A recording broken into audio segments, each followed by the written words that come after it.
Heç kim arzu eləməyəm bu sözü desin həyatda.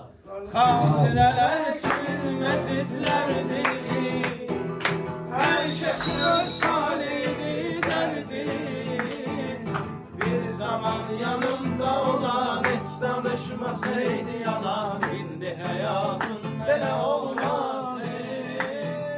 Yüzün gülərdi hər səhər, yadıma düşərkən gecələr, gözün damcılar ilə dolmazdı. Söhbət uzun ürək yara, qalmışam artıq avara, qəlbim atıb təkcə sənin üzün. Bilmir adam geçsin ara, xəyal aparır uzaqlara, orada qovuşmamız olur mümkün.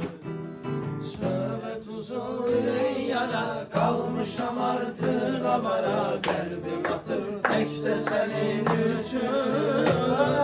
Bilmir adam geçsin ara, xəyal aparır uzaqlara, orada qovuşmamız olur mümkün. Sağ ol paşa.